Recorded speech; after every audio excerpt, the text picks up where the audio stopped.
Hi guys, welcome back to another exciting vlog. Dahil legit po yung pag-uusapan natin, once you have this platform, it should be your go-to. Like, don't think of any other platforms anymore because not only pwede kang magkaroon ng credit limit, which is revolving, up to 100,000 pesos sa app na to, you also get rewarded like sobra-sobra paldo-paldong rewards dito guys. Use this for your cashless transaction. Here we talk about loan products. And, syempre, isama na natin yung financial literacy. When it comes to financial literacy, hindi lang pag-uutam, but being smart about the way we use our funds.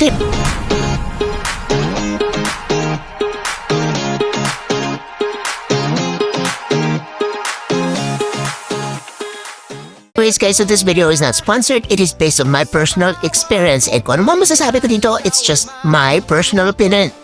It's just my personal opinion as someone who's been using or si Maribank, which is dati si Cbank po siya. I think this is the best platform, not just for savings, but for kita. Hindi rin kayo makapaniwala. Nasabihin ko, I think was better to mabilis it.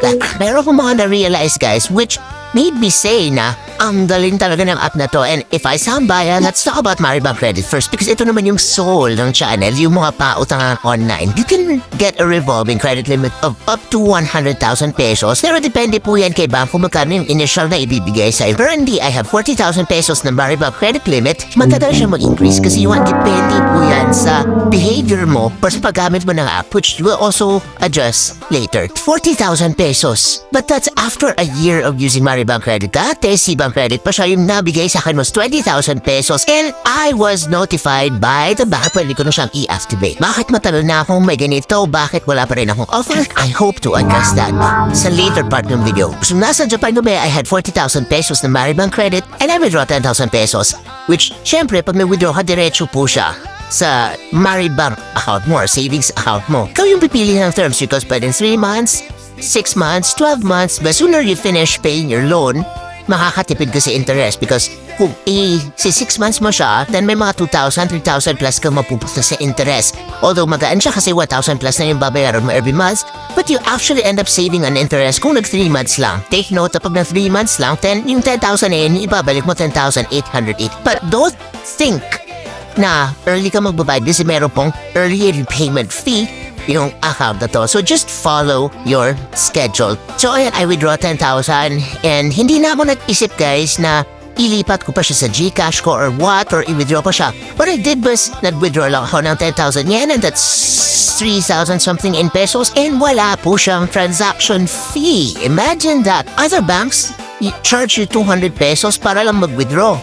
But dito wala guys. Next, yung isa pang na-impress ako, yung card mismo, I didn't have to call Maribank, hindi ko kailangan mag-travel advisory. Diretso na, gagamitin mo na and you have full control of the card.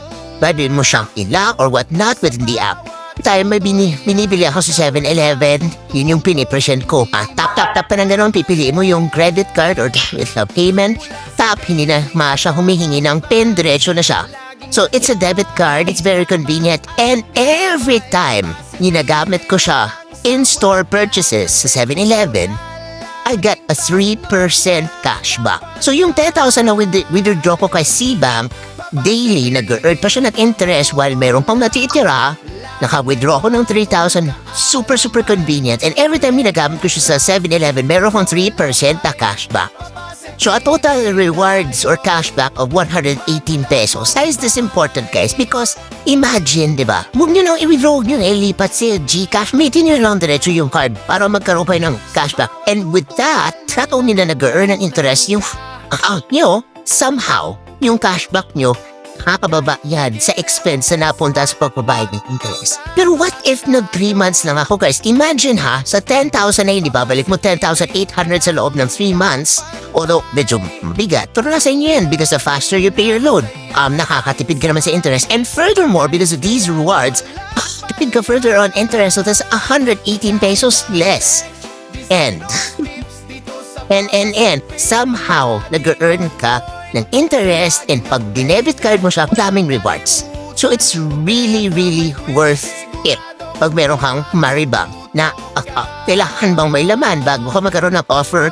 Well, let me tell you a story na lang ha. Meron ako ng Cbank, dati Cbank kasi siya.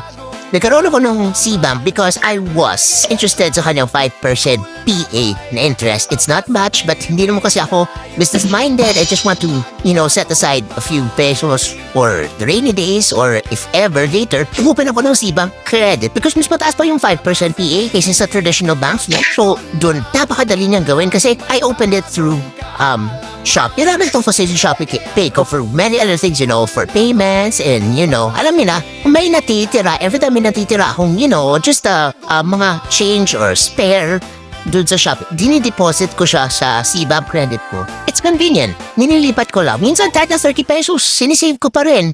And because nakaka-excite na everyday mo nakikita nag-earn siya ng interest and may not be so big. Pero at least nakaka-excite, at least may pumapasa. Tagat ako ng email from CBank inviting me to activate my CBank credit. Utangan, di ba? Credit limit, it's revolving because multiple uses. And mababa yung interest rate. Sinasabi yung 2.95, that's just an add-on rate. Pag na-finalize yung loan mo, pag man-take mo ng loan and you review your loan documents, ma-realize mo guys na iba po yung add-on rate kaysa sa effective monthly interest rate, which is still okay kasi hindi naman siya lumalagpas ng 5%. Pero hindi mo buo matatanggap yung loan mo kasi meron po siyang kinakatas na documentary stamp fee, which is minimal. Konti lang. And it's still far better than those na charge ng ibang mga loan apps yung kinakatasin ng 35%, 20%, 15%. CBank credit, Maribank credit is much better. Ang gaan niyang bayaran every month. And I did not even expect, okay na ako sa 20,000 and then after a year, nabayaran ko siya on time, naging 40,000 pesos po siya. So ito yung sinasabi ko na kahit na 100,000 po yung sabi niya, maximum niyong pwedeng ibigay na credit limit, it depends on the bank. It always depends on the bank's assessment. May role dyan yung ating behavior as a borrower and how we handle our expenses. Hey guys, this video is not sponsored. Dito nabibigay lang ako ng tama expectations about different platforms na pwede mo tahan.